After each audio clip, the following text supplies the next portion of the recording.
Año desconocido. Transmitiendo desde la atalaya, accediendo a los archivos de Mundo Superman.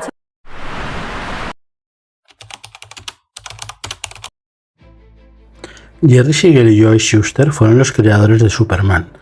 El personaje hizo su debut en el número 1 de Action Comics. Siegel fue el guionista y Shuster el dibujante. Ellos fueron los responsables directos de convertir DC en una de las principales empresas de cómics y de que otras muchas se lanzaran al mundo de los superhéroes para aprovechar el mercado que se había abierto. Jerome Siegel, conocido como Jerry Siegel, y Joe Shuster nacieron en 1914 y son de ascendencia judía. Siegel nació en Cleveland, Ohio, hijo de un pintor de rótulos que emigró de Rusia. Shuster era hijo de un sastre con raíces holandesas ucranianas, nació en Toronto, Canadá.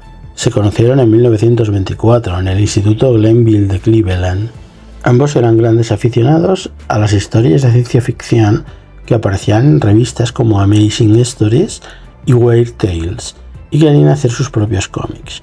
Su inspiración venía de Buck Rogers en el siglo XXV, de Dick Calkins, del Tarzán de Harold Foster, de las tiras de prensa de Popeye y de los dibujos animados de los hermanos Fleischer de los años 30. En aquellos momentos no podían imaginar que los Fleischer años después harían una serie basada en su creación. Shuster y Siegel tuvieron su primera experiencia como creadores en el periódico escolar local Greenville Torch. Una de sus primeras colaboraciones fue Goober the Mighty en 1931, que se trataba de una parodia de Tarzán. Desde el principio, Siegel fue el guionista y Shuster se encargó de las ilustraciones. Aunque Shuster asistió durante un tiempo a la Escuela de Arte de Cleveland, más tarde afirmó que las películas habían tenido un impacto mucho mayor en la composición y el diseño de sus narraciones visuales. Durante la Gran Depresión, Siegel y Shuster intentaron ganarse la vida como autores de novelas de ciencia ficción, pero ninguna de sus historias encontró editor.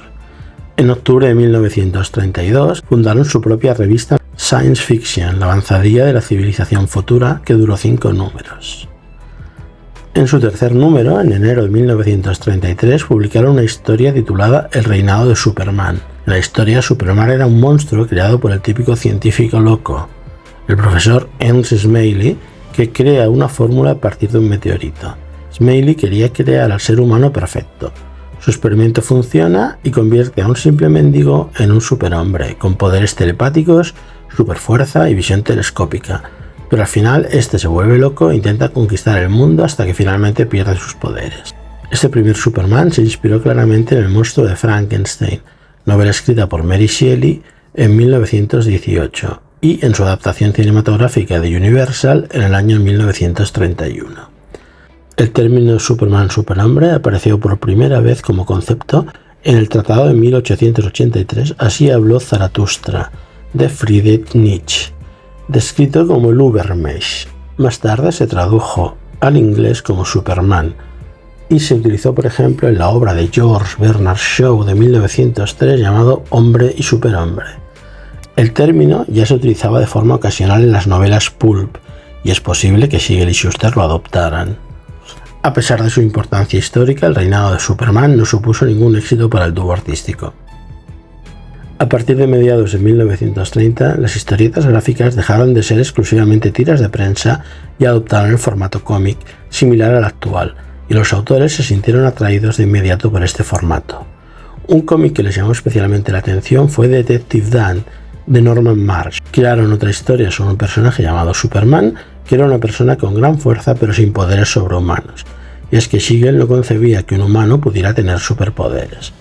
Desgraciadamente, la editorial que iba a lanzarlo se echó atrás tras el fracaso de Detective Dan, que su creador convirtió directamente en tiras de prensa con un ligero cambio en el nombre.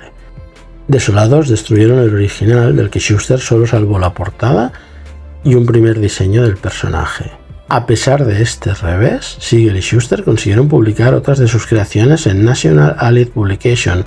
Henry Duval of France, Framed Soldier of Fortune, era una historia de espadachines que apareció por primera vez en New Fan número 6. Le siguió Federal Men en Adventure Comics en enero de 1936 hasta diciembre del 39 sobre las historias del agente del gobierno Steve Carson. En mayo de 1936 publicaron una historia con un personaje nuevo, el Dr. Mystic, en la revista The Comic Magazine de Centaur Publishing. En julio de 1936 el personaje apareció con su nuevo nombre, Dr. Occult The Ghost Detective, en National's More Fun Comics. Es el personaje más antiguo que aún se utiliza en el universo DC. En New Adventure Comics número 12, Siegel y Shuster llevaron las aventuras de Federal Man al futuro, concretamente al año 3000. Detective Comics número 1 de marzo del 37 tenía dos historias de Siegel y Shuster. Por un lado Spy, con su protagonista Bart Regan, y por el otro Slam Bradley, un detective de mente ágil y hábil con los puños. Entre 1937 y 1939 realizaron además Radio Squad para More Fun Comics sobre el valiente policía Sandy King, pero lo más importante estaba por llegar. Enviaremos más archivos sobre el tema.